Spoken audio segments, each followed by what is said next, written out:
All right, we are live, Chair, Vice Chair. Alrighty. The time is now then 5:39. We had to start a few minutes late due to making sure we had a quorum. So we will now call the Economic Development Committee for August meeting to order. So we will start with the roll call of members. Colleen, can you please do so? Councilmember Ottenberg, Councilmember Preston, Here. Councilmember Albers, Councilmember Albers, Councilmember Bockert, Councilmember Farmer, Here. Councilmember Crayons, Councilmember McCutcheon, Here. Councilmember Trottier. Here. That's it. All right. Well, that's five members. So we do have a quorum. So we will proceed to our next agenda item for the approval of the meetings from last month's meeting. Mr. Farmer? I'll make the motion to approve the minutes. Do we have a second? Mr. Ellers? All righty. There were no questions on that. All in approval, please say aye. Aye. Any abstentions or opposition? Staying. Okay. We're at four then. Yeah, but it's for. Is it majority of? Yep, majority of the. All right, well then that passes and that is good. Then we will move on to the next one. Public comment. Do we have anyone in queue to speak this evening? We do not have anyone here live, but we do have a couple folks in the attendees section here. If you are online, if you don't mind using the raise hand feature, if you'd like to be recognized by the chair for public comment. Okay, looks like none. Seeing none? All righty. Then that will bring us on to our main topics for this evening, which are our discussion items. And first item amongst those were the four information items. I guess that's going to you, Mr. Lee. Thank you, Vice Chair.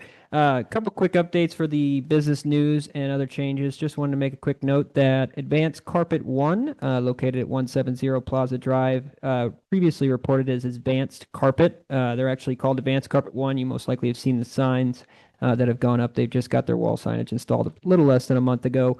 They recently actually purchased the property, so they didn't just lease it out. They own that property now. It was purchased back in April, but didn't go public until late in the summer. That said, they are fully opened, and we are working with the owners right now to schedule a ribbon cutting ceremony. So on the actual event side, we'll have something coming to the council here shortly. The other side of things, on a little bit of a damper mood, Sania Spice Grocery, which we just had, located at 2444 Taylor Road, which we just had a ribbon cutting ceremony for back in the early spring, late winter this year, is actually looking to close August 31 of 2025. They had cited the current conditions as the reason for closing. Didn't get too specific, but it's an unfortunate reality that they're going to be coming to a close here shortly. So we're working with them to make sure the sign comes down, things along those lines, but it does seem like they're going to be packing up. That said, we wish them the best of luck moving forward, and overall, they definitely brought some really great stuff. That I don't know if anybody's been to the store, but they had some products you really couldn't find anywhere else. It was pretty nice. That said, too, I'm going to hit you with a couple bad news pieces of bad news today. Managed care professionals, which also has been known as Excellent Technology, or some may know it as the wall signage that is placed upon the building. HOV Source HOV. They're located over at 183 Plaza Drive, next to the old PNC Bank building. We had recently found out, we were speaking with one of the new brokers for the property. It's called Center Co. We were discussing with them a couple different things, but really talking about how we could get the PNC Bank space filled up. And before we actually got this news, we actually found out that they had been using the space more so as a place to hold their server, host their server. So really they had maybe an IT person come in and every now and then just to make sure everyone was tip top and doing updates.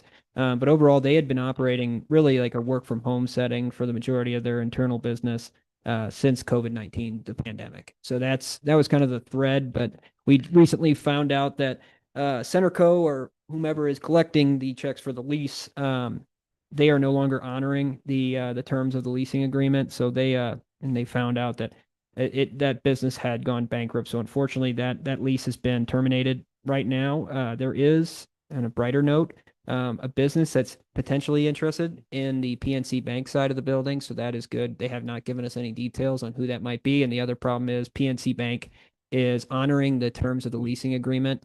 And in that case, if any changes to that leasing agreement, which we would hope they would be willing to, if another business was interested, they would have to exit that agreement before anything could happen. So right now we're working with them on a couple things. They just updated their leasing guide, their brochure. We'll be putting that out and trying to get that out to folks. And then they also were trying to get a legal understanding here. Supposedly, they've been paying taxes on the signage, the town center signage up at the front of town center there. As you're approaching Taylor Road, they had mentioned they're paying taxes on it, but they don't know who is necessarily allowing which signs to go up, which in this case, we checked city records. They did not, we approved the sign, but we didn't necessarily approve the signs that are going up individually.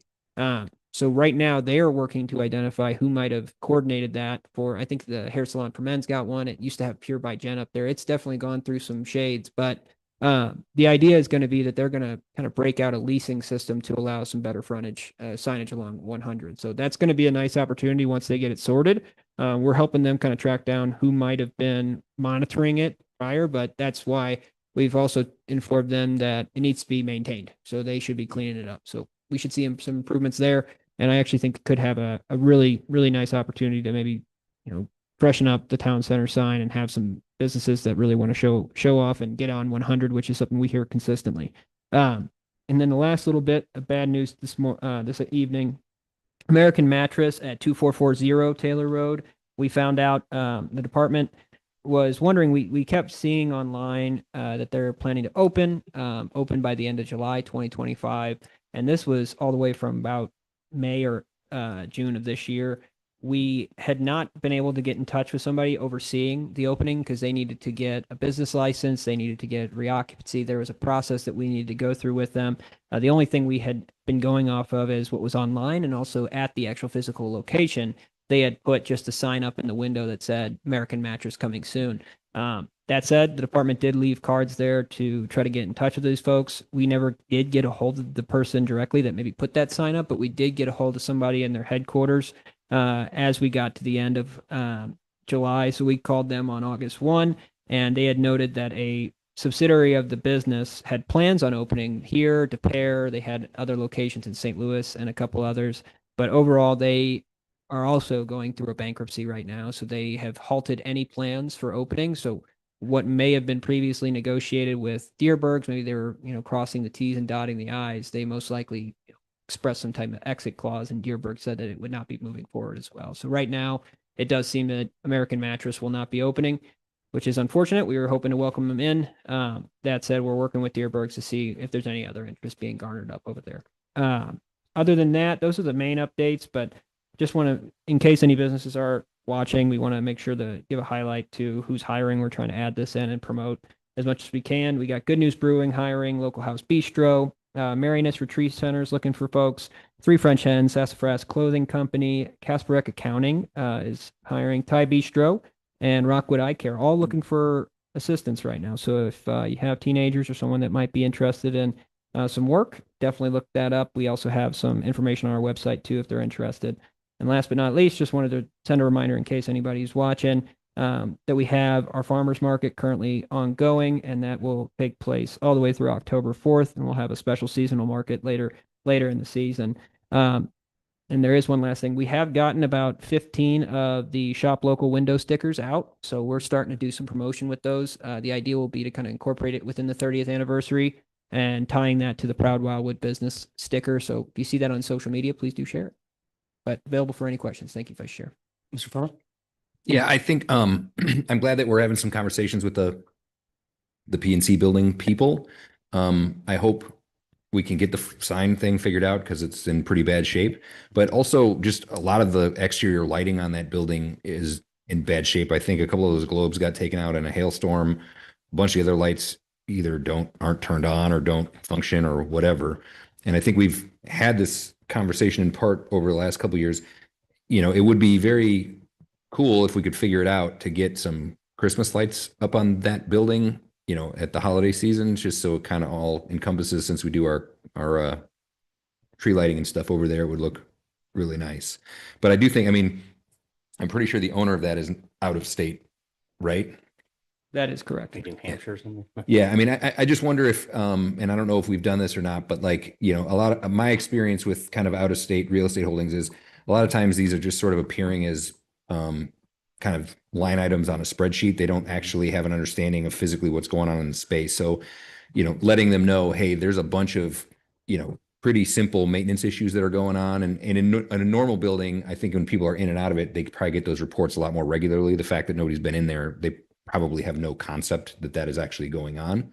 So if we can get those addressed, that would be great, because that is a kind of an ugly space at night when nothing works. Mhm. Well, the good news is, with your permission, Vice Chair. Oh, by all means. The good news is we had a period where they had somewhat gone dark on us, but then this new company, Centerco, reached out to us proactively a couple months ago, actually, to kind of start discussing just, business here in Wildwood. So we do have a person we can call now, which that, you know how it is. It does change the prospect. We can follow up with them, and we're going to be working with them anyways on the side. So there's probably some opportunities here. The one thing is, when it comes to the lights, we previously did engage that owner. They had indicated that really it would be something that they would need someone to not the exterior lights, that could be required, but the lighting for the holiday tree lighting.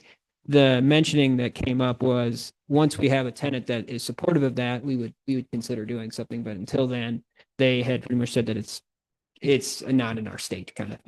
Well, maybe what we can even do is look at, and it might be worthwhile in a couple places, but it's relatively inexpensive to get, it's like a gobo system. As long as they're cool with us projecting light onto the building, that can probably be done even from like the fountain, which is under city control or something like that, where it just kind of helps. I mean, it would also help just to have functional exterior lighting at night anyways. That would, at this point, that would even constitute holiday. That lighting, I think. that we can require. I had one for you, Tom. I drive by it periodically, which is what caught my attention, but it looks like Kelly Motors maybe has changed hands now into Luxury Lane Auto. I had reached out to the former or the previous owner, and they said, yeah, they had sold it to a company that came from the city, and they're consolidating their lot out in like or Cedar Ridge, like basically Union. I don't know if that was something that was brought to you or not, but I was just bringing that up in case the new owner wanted to be featured in a spotlight. No, we can definitely reach out to them. So it was probably about a year or two ago, where Kelly Motors was transferred, but they didn't change the name. They just kept operating it per usual. But could you repeat that name again? Luxury Lane Automobiles, I believe is what. Do they? Basically, yeah. Yeah. They've got like silver flag. It's kind of like lining the whole thing to get, I assume, to get a little bit more attention, but Yeah. whatever. I spoke to the wife of the previous owner, Bob, and they had said that the Luxury Lane was previously, I don't know if they were off Manchester, but down in the city, and they were had a held up at gunpoint or something. So they fled the city to come out here. So I was just going to say we should make at least an effort. Hey, welcome to Wildwood, and it's a long-term established place there. So hopefully we can. We can most definitely do that. Okay, great. We could try to reach out to him too for a ribbon cutting. We'll do the whole red carpet treatment No, there. great. Thank you for that update. Yeah.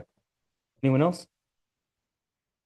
All right, we will move on then to the update on the use of electric message centers and other potential changes to the city's sign regulations to Mr. Lee.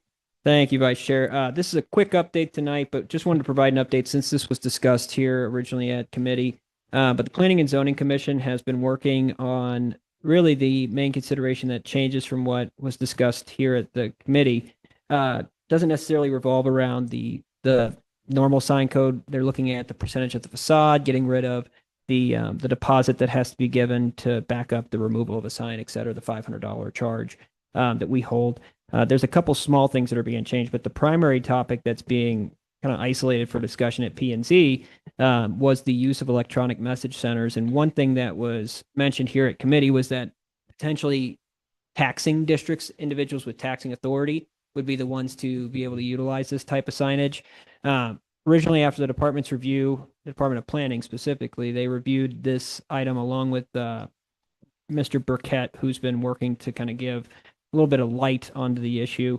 And there was originally a recommendation to not proceed with this type of signage here in Wildwood from the department. But that said, at the most recent P&Z meeting, the commission had indicated that they would like to find a middle ground. So not necessarily giving, full blown access to taxing authorities, but finding something where they could have some type of electronic message center, which is, a digital message sign, up at any, this would include schools, fire departments, fire district offices. The city hall could technically have one. There has been some concerns that were brought up that treating the taxing authority different from a business could be some type of double standard. That's been one of the main considerations. But tonight, the department is just providing a quick update on where the commission's at, but it does seem like they are moving in a direction where they would approve the subsequent sign changes, where it'd be the percentage of the facade, et cetera.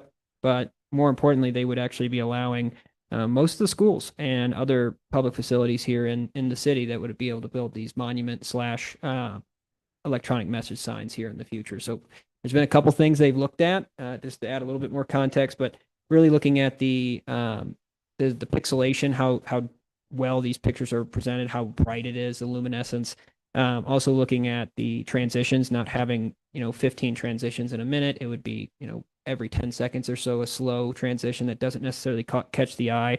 That's where it does help when we had Mr. Burkett come in and provide a quick presentation about the safety standards that you do want to see with these types of signs, because what you will see if you have a quick transition, especially if the colors do not match and they're contradictory to each other, it will bring eyes off the road and will draw attention, which obviously businesses or taxing authorities, whomever, would be very interested in doing. That said, it's taking the eyes off the road where you really need to have them. But really, this is just an update. This will be going to council once there's a final recommendation from the Planning and Zoning Commission. But right now, the last motion that was taken from the commission was that we were to go back, the department was to go back and find somewhat of a middle ground between not necessarily saying yes to this, full blown, all these taxing authorities can do it, to figuring out something where they can have these, but regulate it.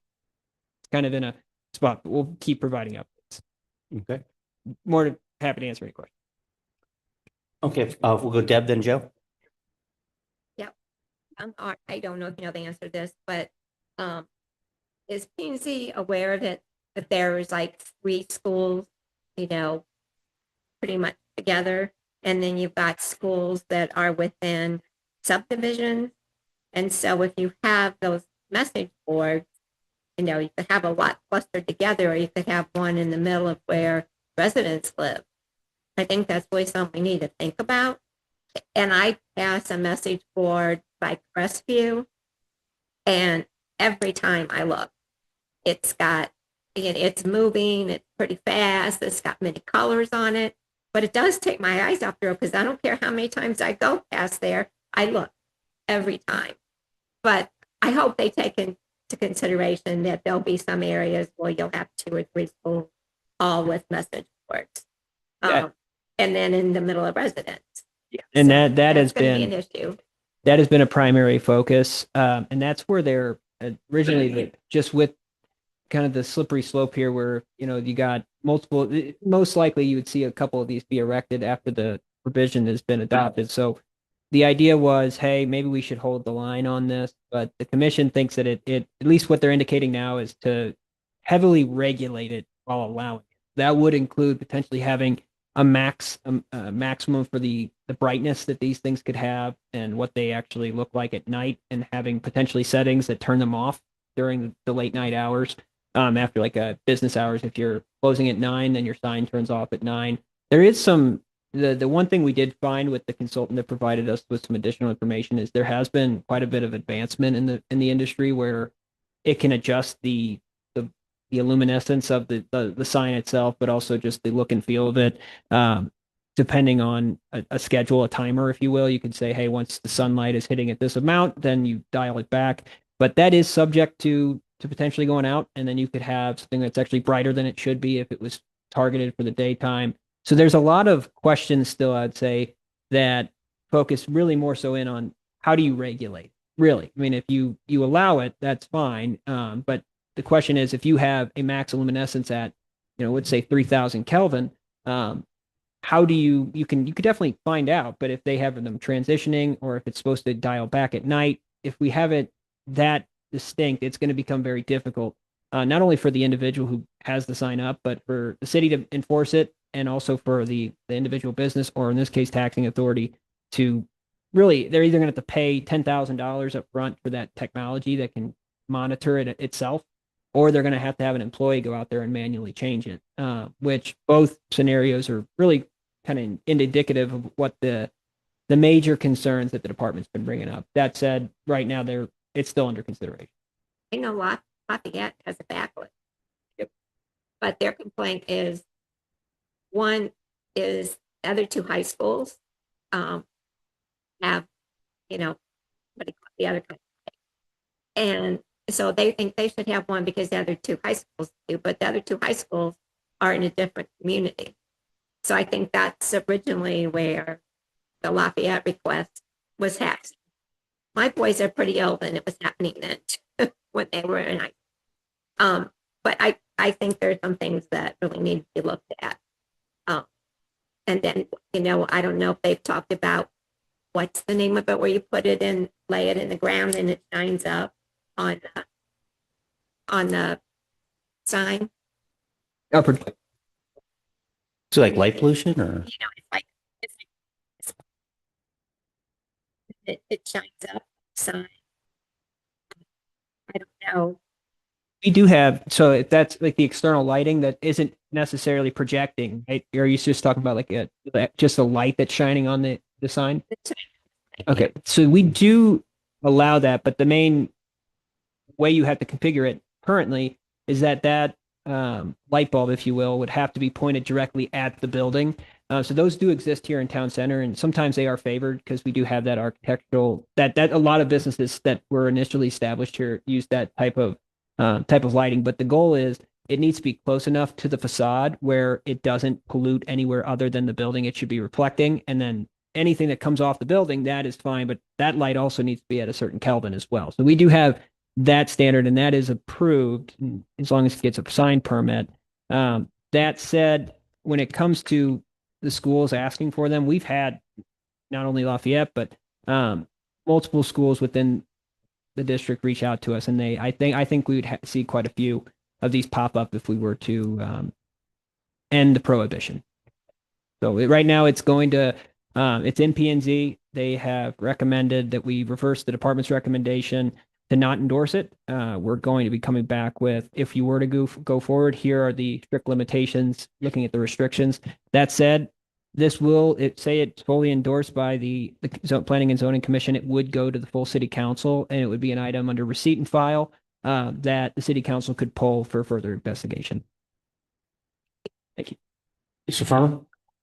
Yeah, so mine, I guess, is maybe more of a process question, and I'm not 100% sure you're going to have an answer for it, Tom, and it's okay if you don't. But I'm just, having played a small part in the process and then reading through that we've been having these very active discussions, at least since January, and I know we've been having them before that.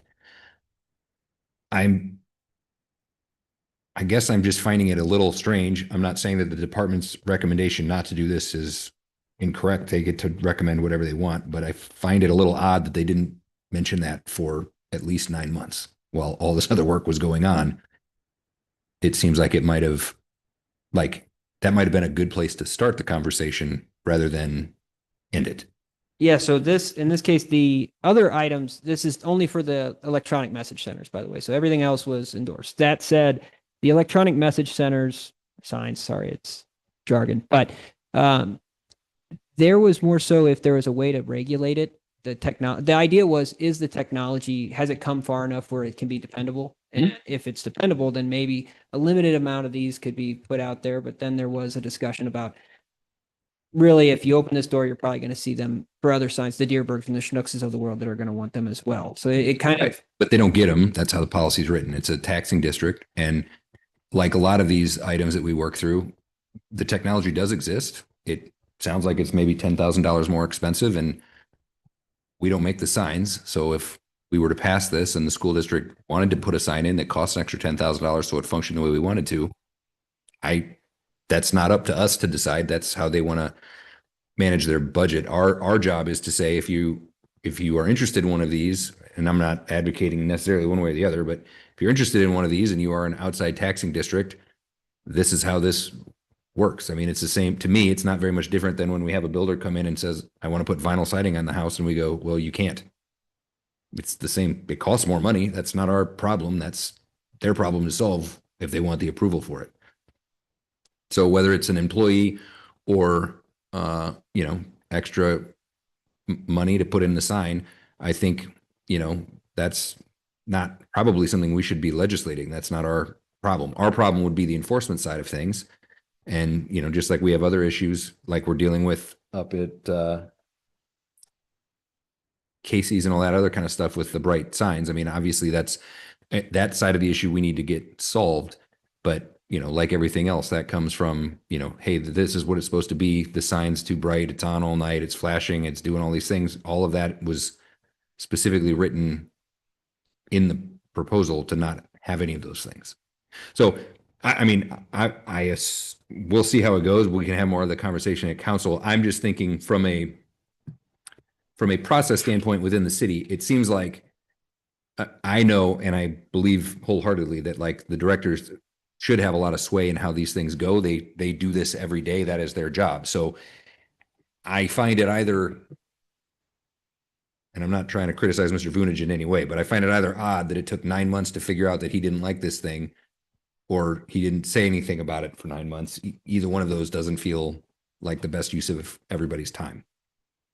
Well, and the idea, and I can kind of speak to that, but the idea was we have one of these items, and without getting too far into it, we have a sign that's currently put up. And this is to more so reaffirm, because we had not visited that for a couple of years now, and there had been some changes. That said, there was an idea that these could be approved by a very simple, group of taxing authorities, not necessarily the whole city. And Mr. Burkett, who's our lighting consultant, and I'll be honest with you, I have not dug too deep into the specifics for how to regulate it. But that said, these it became an issue of how do you how do you enforce the code in this case? So say we're going to put, hey, at night, when the sun goes down, you set it that way because at certain times, different change. Yeah, it's got a light meter. Yep.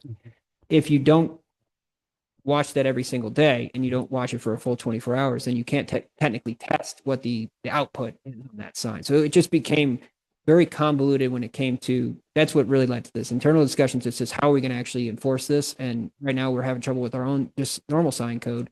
And like not normal sign code, but normal signs. Yeah. This opens up a door to potentially be additional not heartbreak, but work to do versus but this would just maybe add a little bit more complexity, where right now we can just say, hey, that sign's not allowed, which is helpful. And there's a decent amount of folks that disagree with the signage being allowed. It just doesn't seem like it has the overwhelming support. At least just speaking on behalf of that's the idea. I would say that specific sign, when it gets turned on, there's nothing we can do about that either. So we better get in front of that train before it starts rolling out of the station. I get what you're saying. Anyone else? Deb? Going to ask the answer. That's been Mr. Vunich's thought as long as I've been here regarding electronic message board. So he's been, I was even on the presentation a couple times. So this is, me, it's not something that just popped up because I've been here a while, but that's always been his. Yeah, I'm not saying that it isn't. I'm saying, as we're going through the process, and, this has come up not just on this, on a couple other things, but, when we talk about these things in multiple committees, or we have multiple public hearings, or it's going from here to P&Z and back and forth, we could save a whole lot of time and energy if it was like, hey, this is the problem. And then if you state that early on, and, Tom and I have had this conversation about a couple different items, like, our job as elected officials or on boards or whatever is to take in the recommendations of our department heads or our city administrator or whatever, and take that under advisement and then make a decision. And then whatever the decision of the majority is, That's the decision. It doesn't really matter if Tom likes it or not. It's his job to figure out how to make it work. So I know for myself, I rely very heavily on Mr. Vunich's opinion on a great many things. And so, if he would say, hey, this is the real problem, and I don't see a way that this is solvable in any way, that would weigh differently to me than, and I'm not saying this is exactly how it went, but I've been in enough of these conversations where it's like, well, this is the problem and we don't really know what the solution is. Not we don't have one. It's just we haven't figured it out yet. And so that's where I think, the larger kind of decision bodies come into play, where it's like, well, now we need you to expend the time to figure this out. And if you come back and go, there's no possible way to make this happen, then we just answer the other question, which is when this other sign goes on, how do we know a million other signs aren't going to pop up? Because we currently have no way of fixing the ones that we have, which is problematic. So it's a bigger issue, I think, more from process than anything. I mean, I don't really care one way or the other about electric signs, to be honest, and I'm with you. Like, Crestview is a lot. And when you drive down Clayton Road and all those churches are there, that is an intense feeling, which is not any part of how we want this to look out here. But like we've talked about with other things, I think that we need to get past we just don't do that out here and figure out we do it out here. It just costs you more money and it's more difficult. And that's just how it works. So if you want it, that's okay. Here's how it is. It's your problem to fix. And if your sign doesn't meet our things, here's a simple solution. Turns it off. And if you don't turn it off, we fine you every day it's on. That's kind of how that's how I would do it, but I am but one person. In this case too, I mean, that, and you're explaining the process as is too.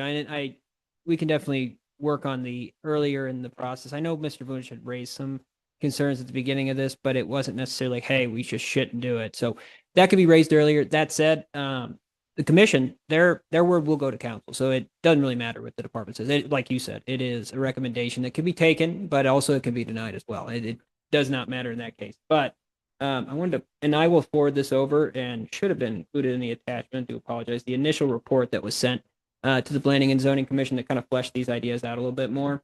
That said, we can send this over to you all. We'll send it first thing right after this meeting, just to give a little bit more info, and we'll be coming back on this item anyways next month, or at least at the council. All righty. Then we will move on for ready for action here, as our time's getting a little thin. Going to Mr. Lee for recommendations from New Legacy Development Partners regarding the undeveloped properties. Yes, thank you very much, Chair. And I'm going to go ahead here to kind of give some context, because the gentleman that was with us last month, his name's David Mesner, and I guess he works with a developing company that had done a lot of work in Herman, Missouri. They've done some work over in the Cleed Landing here in St. Louis. So it does seem like he does have some background in development, and also just in that type of investing, the financial side of it, putting kind of the pieces together to bring something to life. And the idea after the motion a couple months ago when we were looking at the undeveloped properties list was to try to get input. We've reached out to multiple developers that have shown interest in Wildwood as a FYI, hey, can you provide some input? We haven't gotten too many responses. We've gotten some general, response like, hey, we'll look at it, but we haven't got anything firm. This is the most concrete item that we've gotten back. So wanted to share the report they sent back to us, but also share with the group today a little bit of a summary, and then kind of go over what this individual, who's also a Wildwood resident, believes they should see in the areas we've identified, but also in the town center more generally. 1 second, let me pull this up here. Find right here. We're just going to show a map here of the town center, and really it has town center, the industrial district, and then LaSalle on there as well.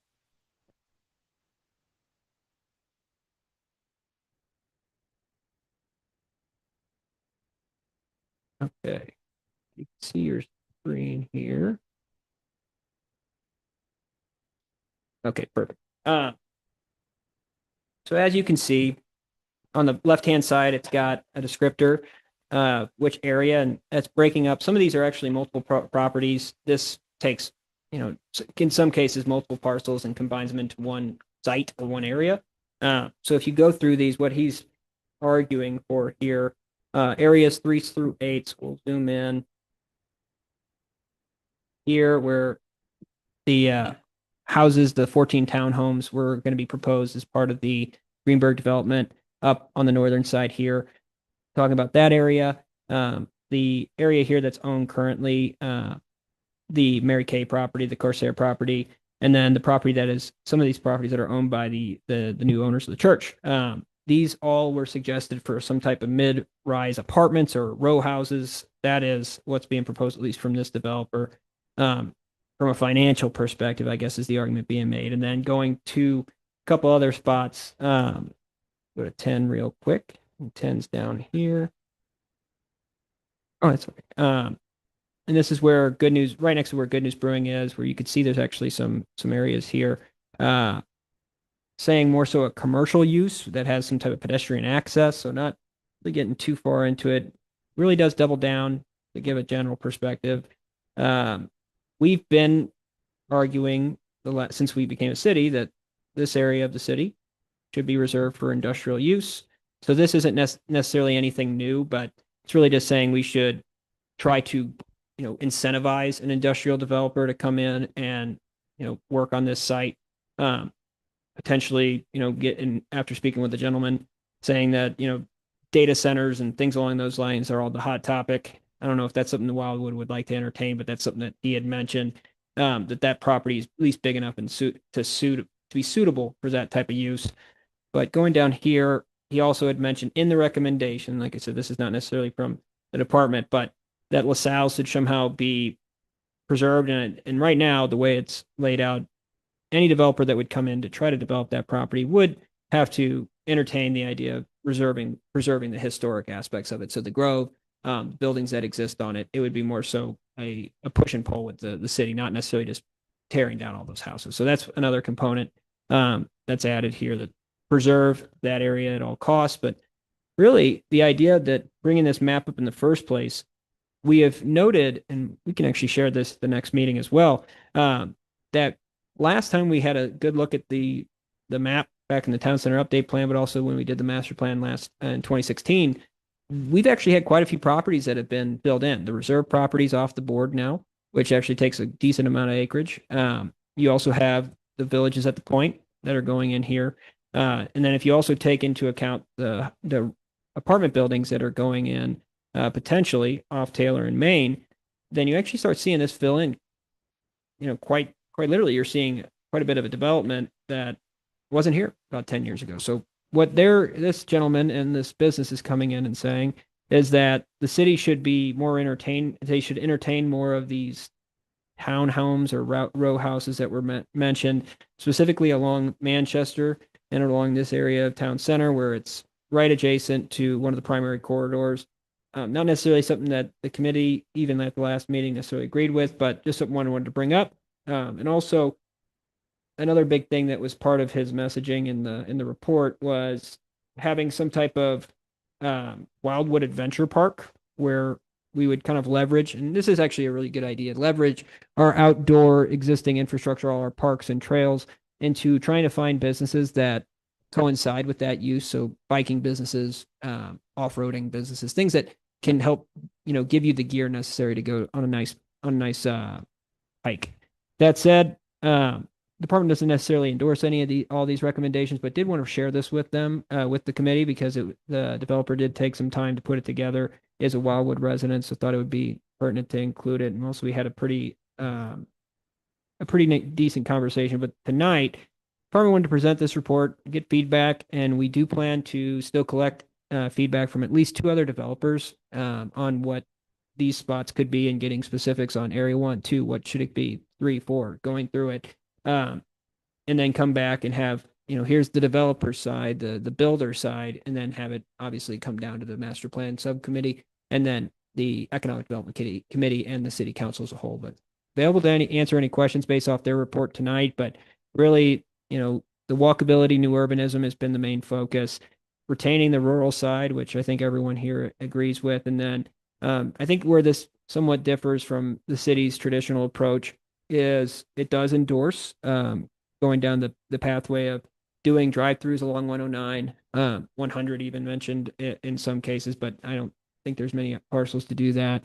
And then also entertaining this concept of row housing or just really high density along Manchester Road. That seems to be the key call outs within the report. But the department's available for any questions. Cliff?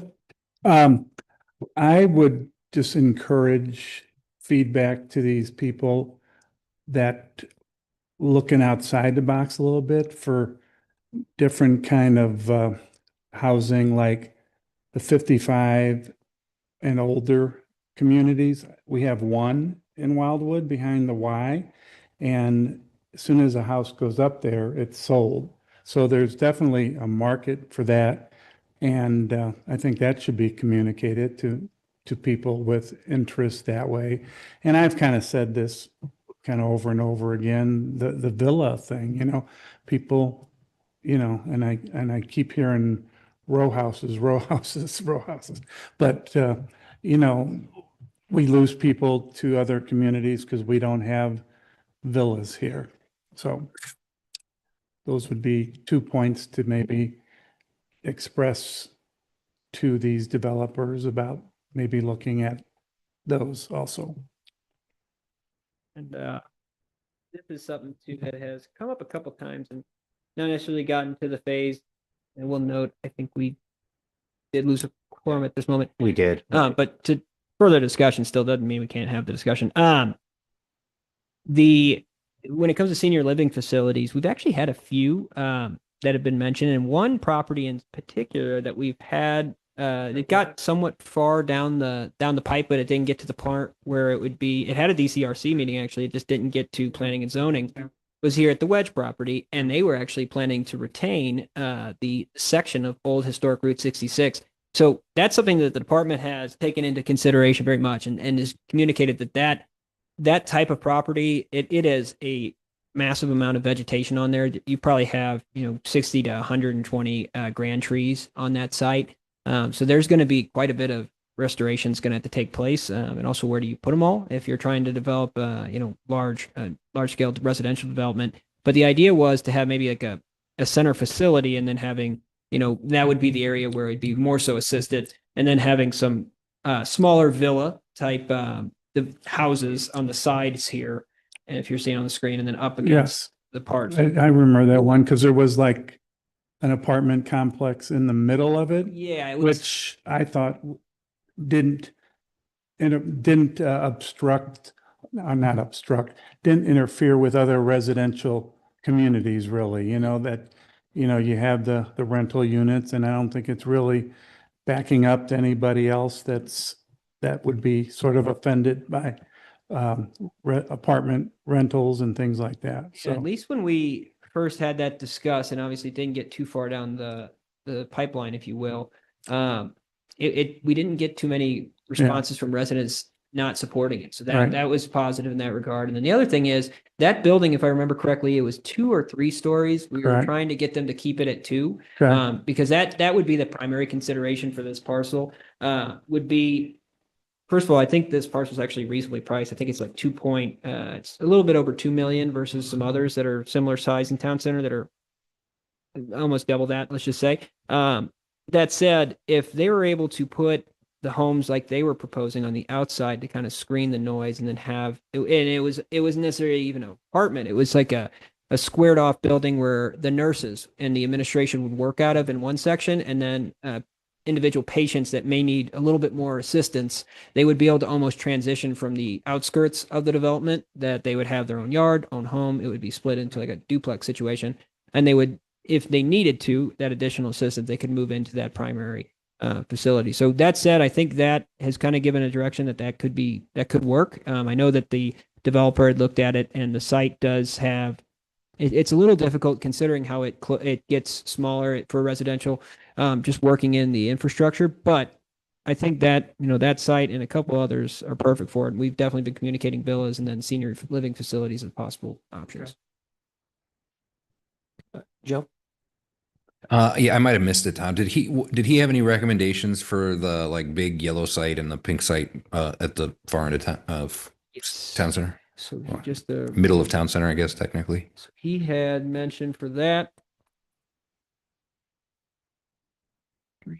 So that, yeah, that was the same. So he was meant, what he had recommended in his report was that that would still be higher density, the row houses, townhomes, and keeping it. And he even mentioned that apartments for that type of area, which isn't necessarily consistent, but the row houses and townhomes. And I think you can make an argument too that row houses, townhomes, that's kind of down the same direction as villas too. They're different style, but I think you could say you could probably have just as many villas if you split them, as you did with townhomes. So I think there's depends, but that's what he's recommending.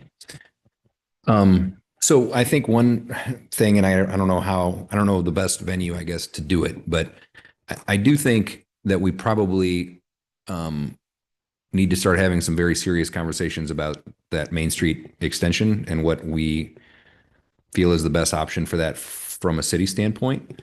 And so, I mean, I would think if we don't already have it, we should have a rough idea of, how much it would cost to do that road properly if the city were to just do it. Also, how much it would cost to maintain it once it were completed properly.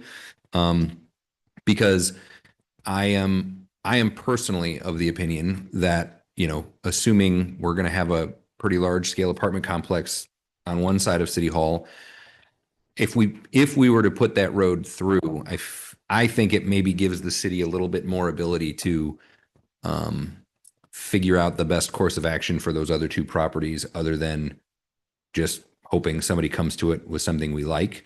I know that most of that big yellow one was at one point going to be that McBride development, which would have been single family homes.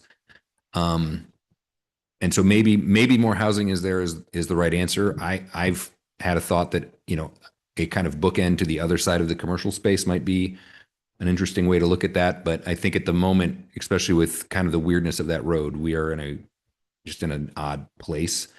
And so that would be one of those loops I would think that we can close, whether it's, we don't want to do anything to it, or we want to look at, is it worth spending reserve money, or whatever the case may be.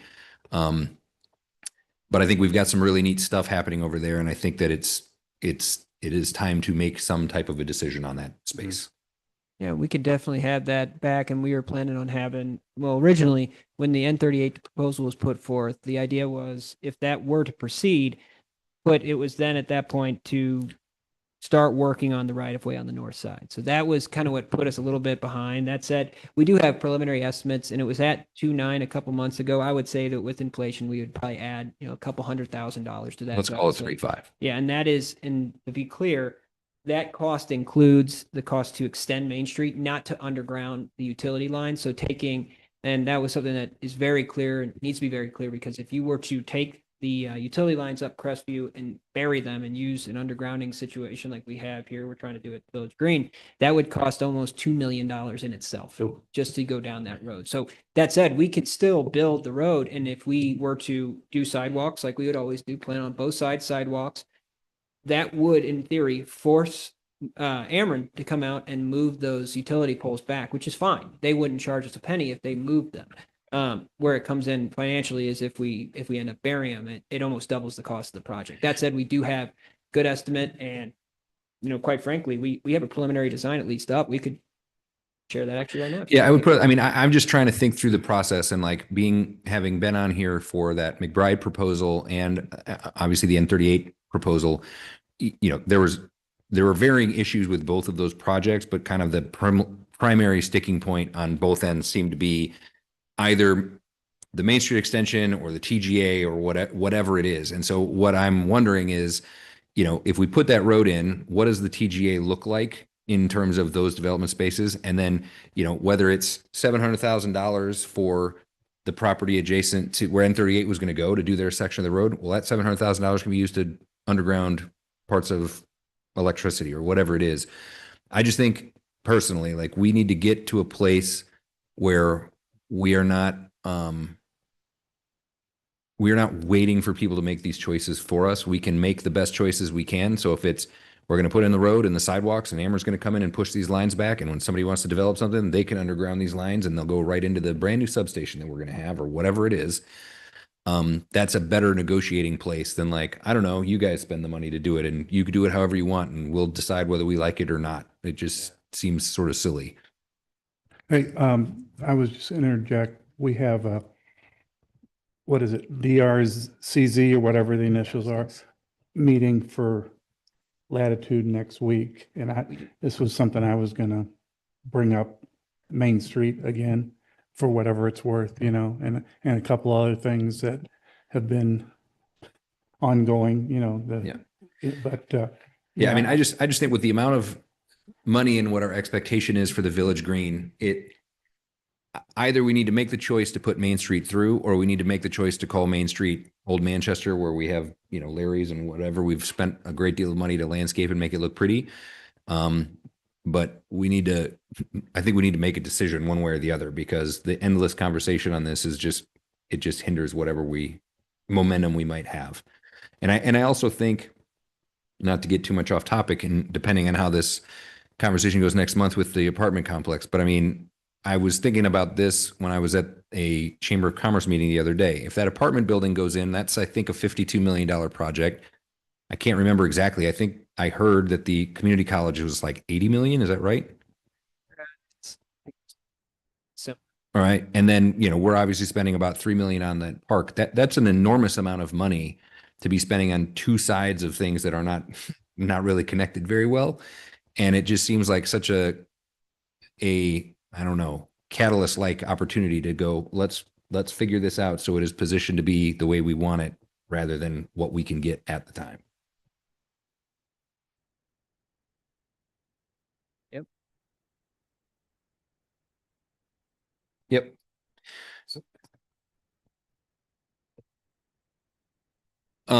So if you look at this, so basically from here, this is City Hall. Yep.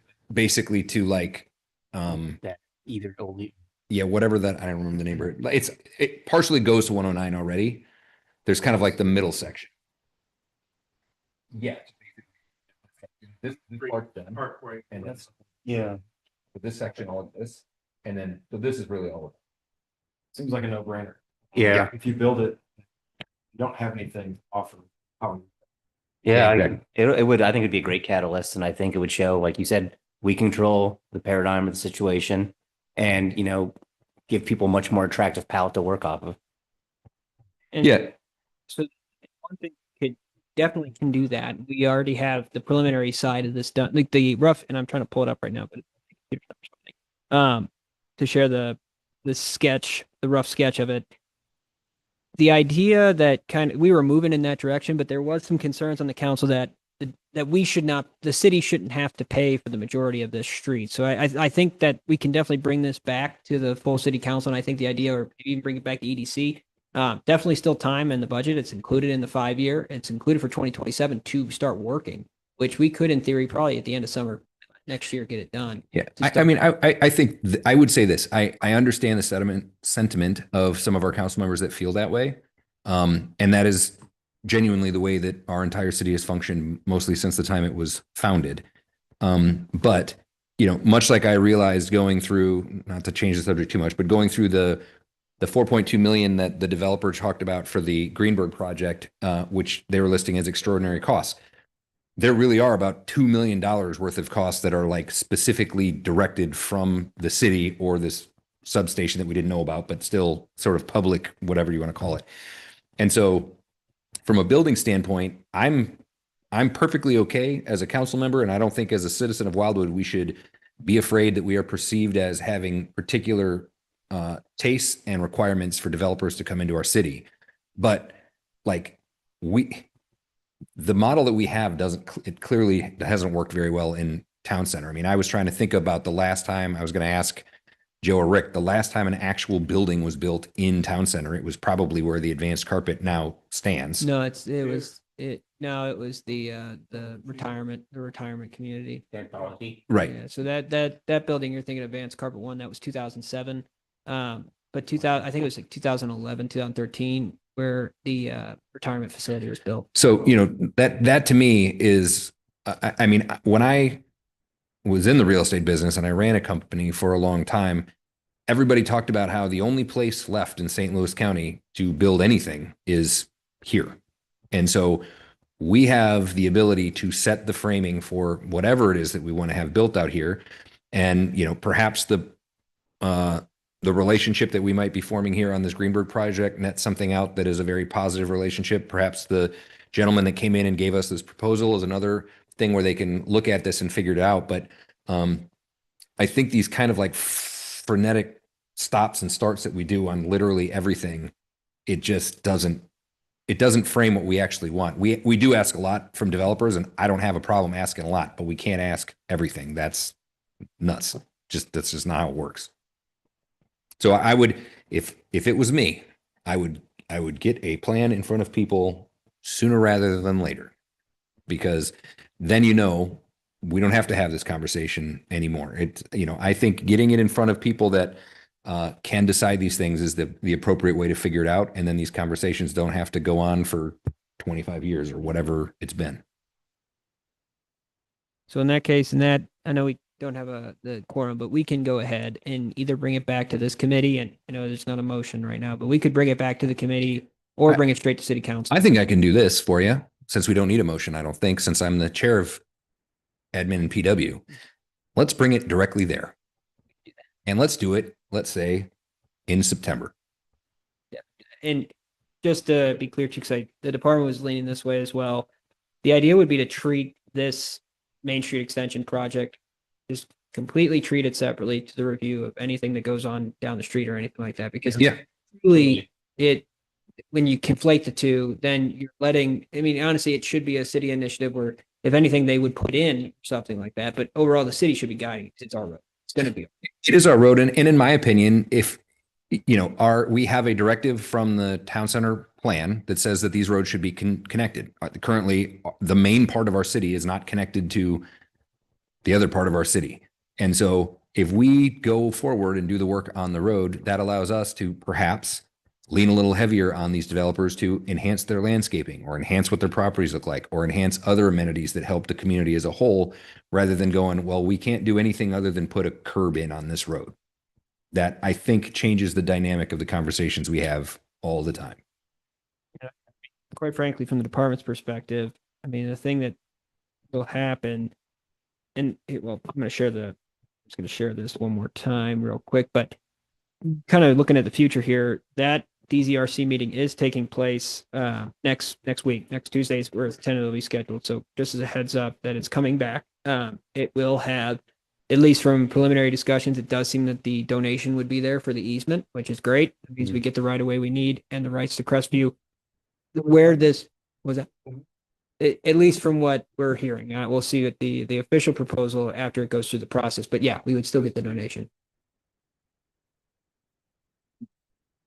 It would have the donation, but no, at least from what I'm seeing it, no major improvements. Like, they wouldn't be building that section of the road, at least from what they're proposing.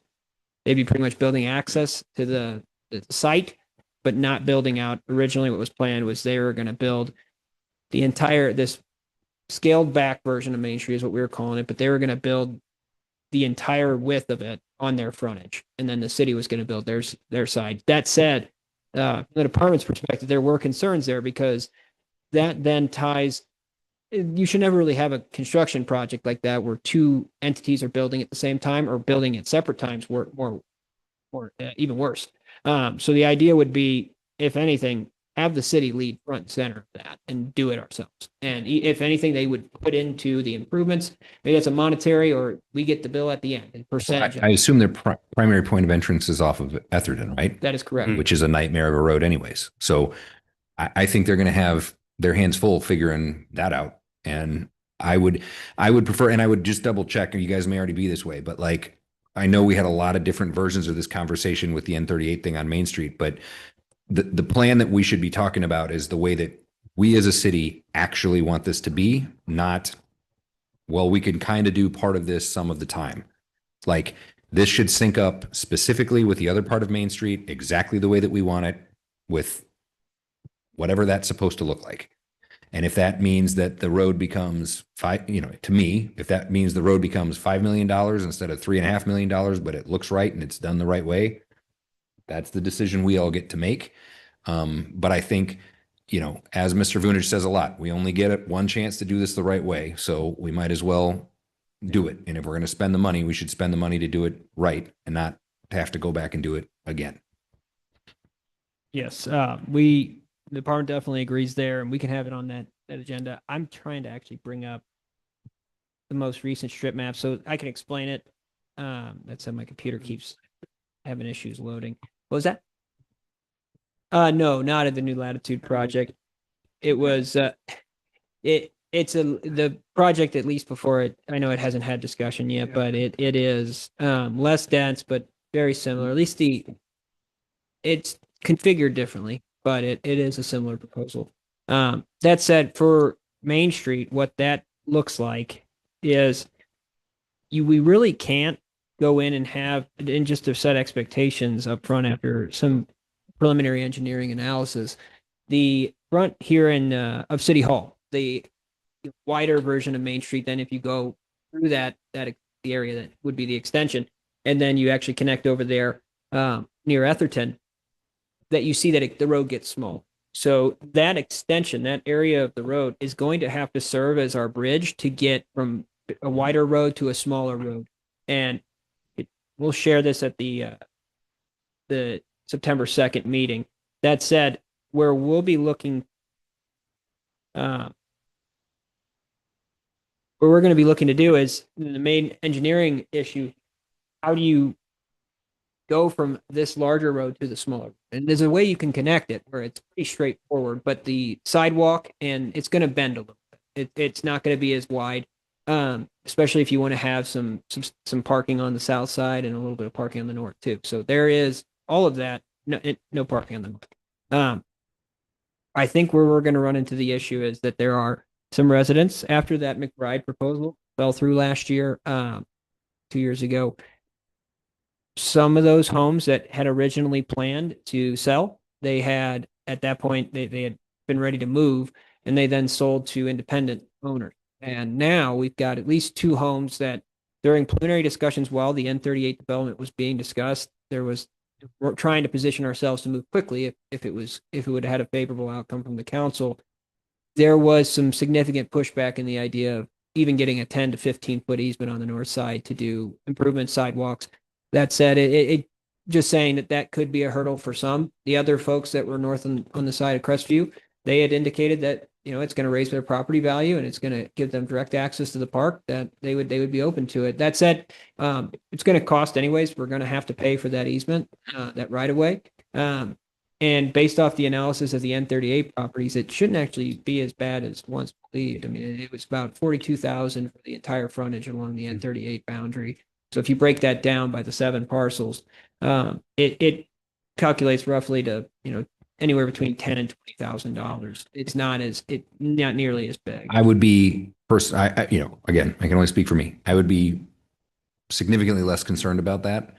We have had a situation recently where we put a trail through, and the city went through the process necessary to do that. To me, this is not any different. I mean, this is a public safety / public good issue. So while I certainly am not saying we should be paying people less money than they're owed, Yeah. we get to do what we need to do. That's how the government works. So I would only also suggest, and I think that is all currently zoned residential right now, we might want to look at and maybe kick some tires on the idea of, if we do think that is going to, if the best use of that is to remain residential, that to me means the road should be configured a certain way. If we want to leave a level of flexibility between maybe one side is residential and one side is not, or the end of that is going to be something else, or whatever it might be, this seems like the right time to figure that out before we build the road. So if there's I'm sure that there's some kind of a difference between a commercial road and a residential road. And then I imagine there's got to be some kind of a hybrid version of that. And that might be where we want to be, just to allow the most flexibility that we have, especially because we assume that there's going to be a relatively significant amount of people showing up at that Village Green and new park in fairly short order. They're coming from both directions. Right. Mhm. Yeah, and right now the way it would be configured, it would be a 1 lane on each side. So that's it would have a median in the middle. So that the way that the original scaled back version, I hate to refer to that, but the way the scaled back version looked was it was only improvements on the south side, and was literally just 2 lanes right next to each other with no median. So the idea would be to have pretty much that same size road, but you would include a median to separate both lanes. And the way you would be able to configure it, you would still have to, no matter what, we're still going to have to figure out the ingress, egress to the homes on the northern side. I think that can be done. We would potentially have to repave or resurface their driveways, something along those lines. There's a way you would have to work them in to make the ease of traffic. That said, we can definitely have the discussion and open to ideas today. I mean, the main thing is what at least this first developer was saying is that it should be some type of row house townhome. But if we're looking to have some type of commercial, it would need to be redeveloped, but that I'm just trying to think out loud here. Sorry. I would suggest this. I would take the plan that we kicked around with the N38 development and find it on your computer and then put it in the trash can on your computer. We don't need to be talking about that plan. You guys need to figure out what this road should be and how it achieves the goals we need, which is the bridge between, the very wide road and the narrow road. If we get a commercial developer that wants to come in, they can certainly redo the road if that's what they need to do. I'm not advocating necessarily that. I'm just saying from a city standpoint, my hope is that you guys come to us with the best possible plan and allow the 16 of us council members to figure out whether that is the plan we want to go with, or if there's a different plan, or if there is no plan. And the best way to do that is, I would suggest you, is to not start making hypothetical compromises right now. Give us the plan the way it should be, and let us beat each other up about how that plan is going to either happen or not. We can definitely do that. We really want that road to look like the entrance to Main Street crossing coming up from 109. We want it to be cohesive to that, right? Yeah, so that's how so the way Yeah. it's been configured, and I do apologize. I was not expecting the discussion that we would have No, that's all the right. No. PDF ready tonight, but we do have a preliminary design, which it takes, if you're on that side of Atherton, it takes that look and feel, and it would extend it to the east. Well, Yes. we'd be going west, but extends it outward. And then all it really does is, in some areas on the southern side, it would add some parking spaces to alleviate and have direct parking adjacent, both to any potential development or anything that goes down that way, or specifically right next to our village green. That would be the plan thus far. So that I think we have something that, if it could open, it would be very, very nice to see. So Yep. That said, it does not, like you were saying, it does not take into, this is purely from an engineering perspective, does not take into consideration what could be developed. This is just how you would connect the street. Yeah, I will say that this is your guys' very best opportunity to get this road the way that you want it to be. We can have that ready for that next meeting. Cool.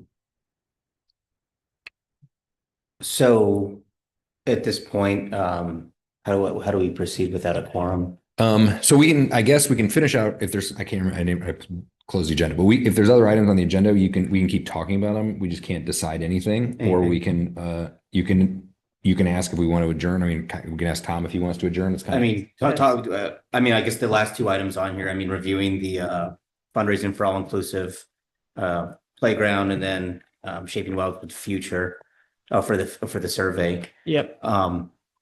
If Are there's both any- of those more actionable items you actually want? Yeah, so there was some feedback that we wanted to receive. So if there's tonight, if the committee, I'd almost say without a quorum, we can't necessarily approve the survey. So that would be something we would probably want to postpone. Yeah, we should push that to next month. Yep, and then for the all-inclusive playground, I would almost encourage, the department encourage that. Can I ask a question on the survey? And I could be wrong. The idea with that was to get it out for Celebrate Wildwood. Yep. So I thought that the motion at the one where we rewrote the questions was to rewrite the questions and get it out at Celebrate Wildwood. Yeah, that said, we did not want to, we changed, they were changed pretty substantially. And I know. I am aware. I know. So that said, I want to make sure it got that. If no one has any questions here, it just, with how much it changed. I would maybe offer this suggestion, and I don't know if you guys have taken a look at it. We can't obviously vote on this, but I would say if you can take a look at it and you don't have any questions, that might be a good indicator to just Because I don't think we want to miss the Celebrate Wildwood window. That's It's what our I'm big saying. chance to get it out there. Yeah, so I mean, it doesn't have to even be a big question. If somebody's like, I don't know about this, great, then we can punt it till next month and we'll figure something else out. But having been the person that wrote the questions, I'm pretty sure they're okay. So I'm good with that. I was too. Okay. In that case, I mean, as long as no one reaches out and says, throw on the brakes, we will publish. Yeah, Yeah. I would say, and I imagine you can probably just send out an email to the other members of the committee and say, hey, if you have any questions or concerns, obviously we can bring this back. But if you don't, unless I hear otherwise, the plan is to get this out for Celebrate Wildwood, as was directed at whatever meeting that was. August meeting. Yep. Well, no, because this is the August meeting. It was in. So it would have Yes, been July, yes. June or July. Yeah, no, I agree. We should definitely get that out. We want to kick that out. The- ASAP. I know- Agreed. And the initial motion was to share after the changes. It was something that we wanted to just make sure. But if that said, I mean, the motion still does stand. We could publish it. As long as no one reaches out to the department with blaring stoplights and a break, then we will publish. Okay. So we're good with that. Yeah. And then for the fundraising, for all inclusive playground, I guess. Obviously the review, but were you looking for another motion just to approve that fundraising? Is that? Yeah, that was more so a discussion we wanted to make sure that the committee was up to date.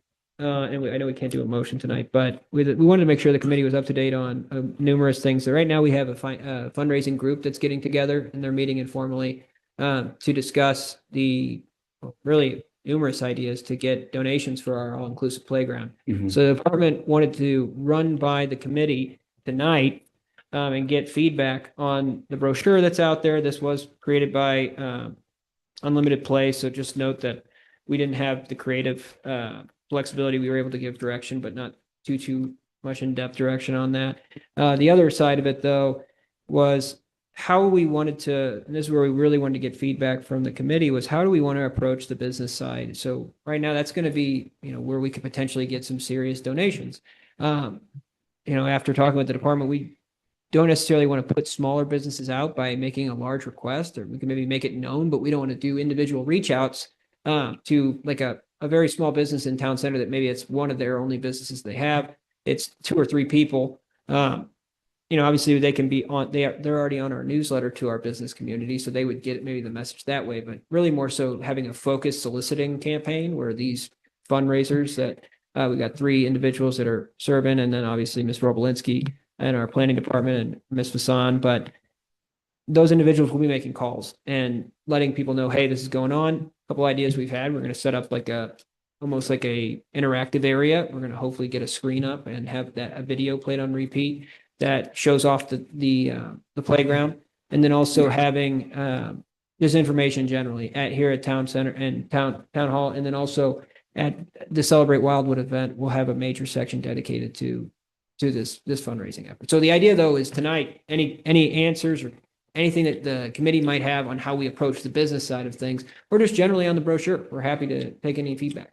Is there a brick program in the works? So the way that's working is there is discussions on how you recognize donations, and certain levels are going to reach certain thresholds will give you a certain return.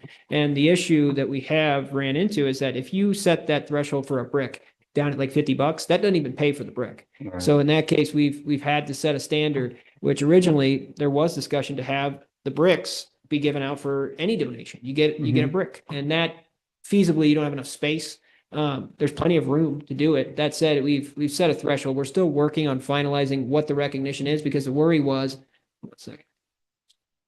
The main concern was you have like one business come in and they would be the only donor. And then you have to name, the park after this one business. So we wanted to make sure that folks had ways to sponsor certain equipment, but they don't necessarily have a guarantee, like you're getting your name put on the top of this playground. But that clearly could be something with the bricks. That was an idea. Right. If I think it was over, it was 5,000. So if you are over a certain threshold, you would get a brick, and then in other instances, you could have different areas potentially named, but it would be, the smaller donations would be just recognized online. It would be like, thank you to our partners and the donations from, and we'd have a full page listing the donations, the people that donated.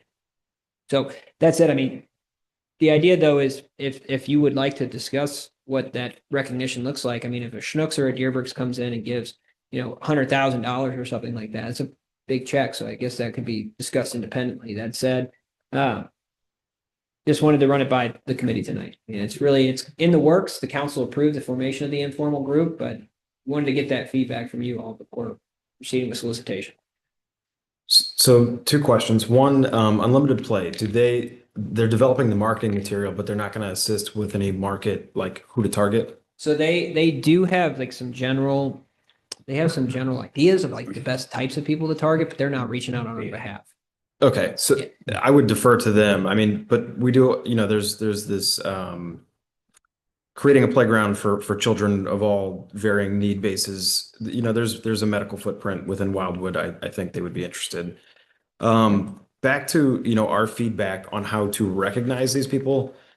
Being on the planning and parks, the focus group, I thought was coming up with proposals for that, whether it be various fixtures or. It is. So the idea tonight was to get just feedback to bring to them because they're going to be having a meeting here shortly. So we are wanting, if there's additional committee, because there's some folks here that are on planning and parks. So we wanted to at least share the brochure in its updated form and then just get any feedback. I would just say, like, Vicky really knows this stuff, like, for real. I would certainly lean heavily on her expertise, and mine in this space is semi-limited, but I would say I would be very cautious about any kind of a brick program. Those are usually like way more trouble than they're worth. And I just think that in situations like this, if a Schnucks or a Deerbergs or, the Cardinals or Boeing or whoever wanted to write us a giant check to do a section of the park or whatever it is, fine, we can name that at whatever we want. My experience with these things is usually when people are writing checks of that size, they have a pretty good understanding of how they're going to be, how they want. It's more of a question of how they want to be named, not how we're suggesting that we're going to name it. So I think that is one of those problems that I'm happy to face that problem when we have it. I don't think we need to think too much. Yeah. Farman agrees with that. And the main thing we were trying to avoid is the original intent was to have literally like a brick or some type of recognition, even for a donation of like $50, which it's too much. It would cost more to do it. Have we ever thought about like give this thing a gestational period, call it like a year or 2 from the time of inception, let it go. Everyone who commits money to it, big or small, outside of some, extraordinary donations, get put on like a one-time platter. You know what I mean? Mm-hmm. And let's say it's the size of a TV monitor one time. Everyone who donated to this, here they were. Do it a one-time cost. That way, any, donation over $50 or something like that actually isn't more of a nuisance or, isn't a loss factor. It's Should just that like get switched out every year though? So I would say you almost want to just have like a formative type thing. I think it would get a little convoluted if you were to update that. You could do that. You could also do, I mean, I think I mentioned this when I was visiting the parks and planning, like the zoo does a really good job in the entry atrium or whatever it is. There's like a TV screen that just kind of like scrolls through the donations. And so it's like, this person is a bronze member for the 25th year or whatever it is. That would be even easier. Yeah. And so then it's, assuming the sign has power and isn't damaged in some way, that way, it encourages people, I think, to go, hey, I'm, not that we want to get in the business of doing this, but as we know, taking care of our parks is an expense in and of itself, and this won't be any different. So if somebody wants to there's a difference between somebody writing a $50 check and somebody writing a $50 check every year as a sustaining member of the park, and honoring that and encouraging that kind of a donation, I think is more the way we want to go. But I also just think, me personally, if I'm writing a check for $50 for something like this, I don't really care if my name is on something or not. That's not. You're not doing it for the. I'm not doing it for my name recognition. Yeah. Agree. that's the idea, is that trying to keep it tasteful, trying to and we'll be having these discussions. So that really tonight was just more so feedback, and also from the business side, is there a way that, is the committee interested in using this almost as a leveraging tool? The idea by the group, the fundraising group is potentially, if there is a business that may not be able to support us with a check, maybe they can say, hey, I'll make a sale towards this type of sale or something like that. Maybe there's a way we could have like a shop local campaign that goes hand in hand with money that could potentially go toward, like you. I would maybe look at it, look at Forest Park Forever. That could be a good example of how to try to set something like that up. But I also remember them saying there was some kind of like, and I think it's on here, like some kind of like a sculptural element with like big flowers or something. I think maybe to Chris's point, like if we have a handful of like key, like large scale people in the beginning, we go, hey, you guys are the Founding the four flowers of the park or whatever it is, and you give, that's where your name goes, is you're one of those things, and then the rest of it allows it to be maintained as it goes. But I would think setting up I don't know if we want to get in the business necessarily even to set up a foundation. I don't know how that works for a city, but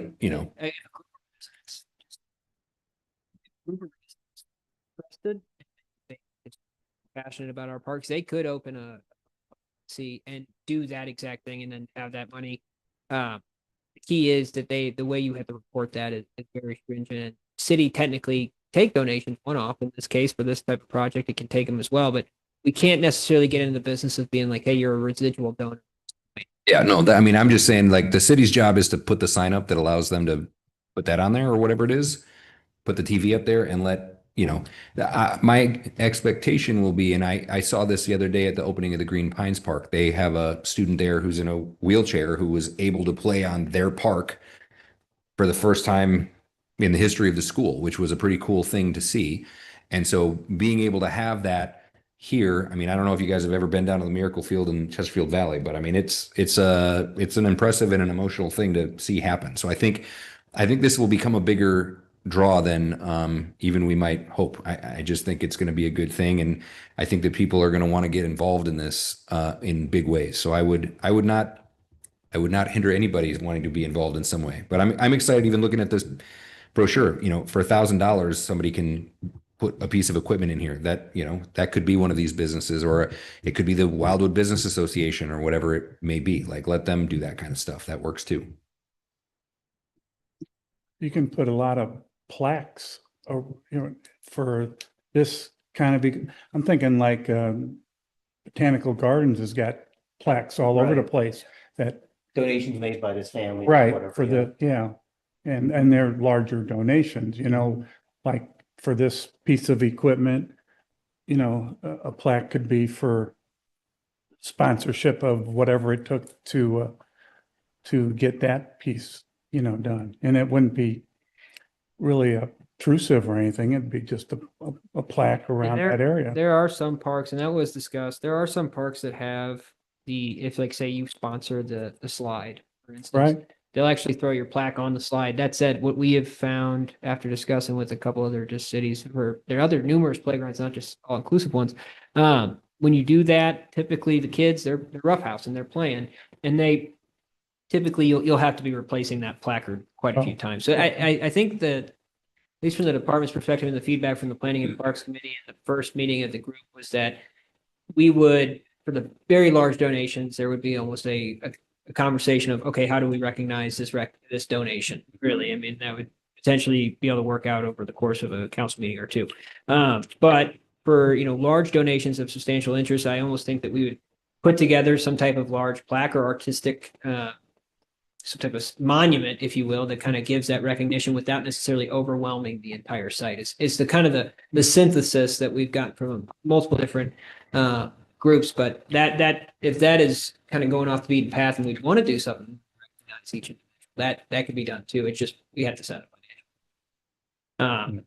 Then the other quick note there too is, and this will be discussed at the group as well, but there's also an idea of when two things. There's an idea when the park opens up, having some potential representations visually of what it would look like over there, or have something that calls them out that corner of the park where it's saying, this is what can be here, help us out.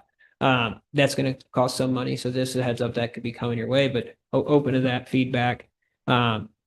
Unlimited play technically can, and this is going to be discussed at the group, so this hasn't been ironed out, but the committee will be discussing, potentially having unlimited play host an event if a business would be willing to have, unlimited play there, and we could have individuals show up, and maybe it's a, charitable event for this playground. So there's a lot of opportunity to get the mechanism, to get the folks involved. That said, if you know anybody, we do have cards available we'd like to share, and we're really just trying to engage at this point and set up and get feedback on this. We're going to almost have a table. We might have to purchase a monitor, a TV, if you will, to have the video displayed. But there is a video now that shows the park kind of in its glory, if you will, its design. So we are going to have that just running on repeat. It's at the lobby. event. It's at City Hall too. Have it literally just sitting up there. So it'll, yeah, that was presented yesterday. Yeah, we had that. After that discussion, we thought about it, and it was almost taking that. It probably is worth it, to just have that. It brings it to life. Yeah, and almost having a corner of. We get a lot of we probably get 50 residents that come into City Hall each day. I mean, they're coming in for whatever reason, but they see that they're going to take interest, and it's word of mouth. I mean, that's what we really have to rely on here. Just because this is an interesting one because we're not a 501c. We're a city trying to build a playground. So it's just, we're going to have to drum up support anywhere we can get. And then the other item, and this is going to most definitely require further discussion by the whole council, but the official name of the park too. I don't know if the council members here have given any thought to it, but I think that's just something we might want to think about, and at least not tonight, but sit with that. And if we want to just call it the Wildwoods All Inclusive Playground, I think that would work. It does sell the image, but I almost think for selling the idea of donations, it is nice to have a name that encompasses what it's doing, which it is a playground for everyone to play and be involved, but also something that would make us distinct from any other that have been built across the nation. I just wanted to kind of put that out there and open to suggestions, and just going to bring that up at the next group meeting too, to kind of put together a few options and maybe have something come out of it.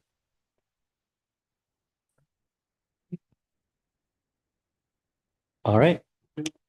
Very good. Well, I think that's all, worthwhile conversation. I'm glad we actually took the time to hash that out a little bit. I think it gives us all a bit something to think about. And, I guess we'll probably have a few more touches on this before it really gets moving, but good to be thinking about it.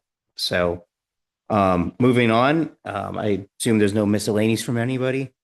Our next meeting is September 23rd at 5:30, and I would entertain a motion for adjournment made by Joe, seconded by Mr. Trottier. Technically, We can't. be adjourned. Oh. So it adjourned automatically once Ms. McCutcheon had left, which we'll record that time. Colleen, just so when you're listening, the moment that Ms. McCutcheon had left the That was screen, like 6:18. it was about 6:18. I'll go back and watch the video, but that was the technical time of adjournment since we lost. Was in fact 6:18. 6:18 was the time of adjournment, and then no other motions were made. Okay, thanks. So in that case, you can declare the meeting adjourned. Yeah, we will consider the meeting